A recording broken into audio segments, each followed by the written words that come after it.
screens, making decisions in the paint. So just those little things and seeing how they get around, if I'm defending them, how they get their shot off, the space that they can create, the footwork that they use. There's been a number of different ways that I've learned to try and get either my shot off with more balance or more speed. We have time for 3 final questions here. Next up, we have Christos Saltis with Sports DNA in Greece. He'll be followed by Gina Mizell. Hello, Kia. Hope you are doing well. I would like to ask you, what are your first impressions about your team on and off the court, and how comfortable do you feel so far in Phoenix? I feel very comfortable here. I feel like it's a really good fit just in the sense of what the team is trying to do, both offensively and defensively. It suits my game really well and what I already can do. But it also gives me an opportunity to continue to grow and learn and add different things to my game. I think for me, our team is really good. And I think we have really good players all around. We have smart players, players that are going to play for one another, and we like to get after it. Practices have been very competitive already, and it's only day 3 at this point. And so that's been really fun to be a part of. When you go out there and you're playing for a team that just has an ultimate goal of wanting to win, you're going to do whatever that takes. And you can feel that here at the moment that you step on the court. And a quick follow-up.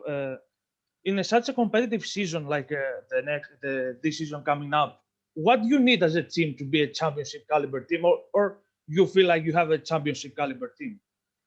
Well, I think we have a top team for sure in this league. I think this is going to be another one of those unprecedented seasons that we've seen. It'll be different than what we saw in the bubble just because we're in market and we're traveling. But again, you have to add into the fact that there's Olympics, and there will be some of us that are just leaving in the middle of the season to go play for another team and come back. So there will be challenges, but I think what you have to be competitive in this league and competitive in this season is good leadership, which we do, and our veterans and, players who have been all-stars before and have been there and been in that situation.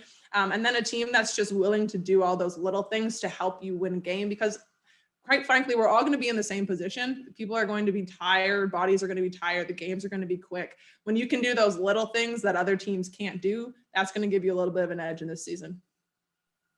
All right, final 2 questions will come from Gina Mizell with Mercury.com, followed by Alex Simon.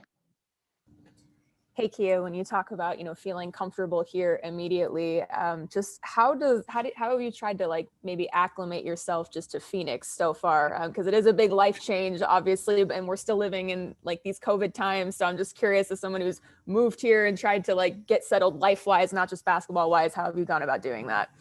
It's been a very wild ride. I bought a house in Canada and closed on it 2 days before I moved here. So I felt like I've just been moving constantly for a week when I first got here. And so it's been very exciting to kind of come and figure out, what is it like in Arizona? Very different, obviously, from the East Coast and being in New York City. I like that I can drive to Target and park and not have to pay $20 for 5 minutes. That was a big change in helping me. My boyfriend's also here, so that helps having somebody that knows me and can help me kind of navigate through this. And I have family here as well, who's been really great in just helping me figure out different things that I could possibly need. The best part is that you have an organization that's willing to do anything to help you feel comfortable. And so for me, it's been figuring out that you have to bring a jacket everywhere you go because it's so hot outside, but you hit the inside of a store or Target and you're freezing. So bring a jacket. And then just also kind of settling in now with our teammates here. Obviously, we have so many health and safety protocols put into place that there's not a ton of, one-on-one contact and getting to know people. But just being around, whether that's just walking outside or having a conversation, that stuff's helped as well. Just being comfortable and being here. All right, our final question comes from Alex Simon. To kind of go on that settling thing, you also mentioned what's going on back home. And I'm wondering, I'm sure you talk to your brother pretty frequently kind of about what he's experiencing with the NHL, and kind of as you look at what's coming ahead to this season, do you guys kind of talk about the difference between what, they're having to do up there and what, is about to happen for you and doing all of that? And I'm curious what all that's happened and what's come of those conversations. Yeah. So I think the cool thing about, my family and having a brother so close in age and doing pretty much the exact same things that we're doing has been the ability to say, look, you were doing it for 8 months. What is it like? Or what's the differences here and there? And so the conversations that we've had are just, when you're on the road, obviously the health and safety protocols are pretty strict there. So I'm like, what are you taking with you? For him, a lot of his road trips are about 2 weeks long and they're home for 2 weeks. And just so navigating around, sometimes it's going to be boring. That's just how it's going to be.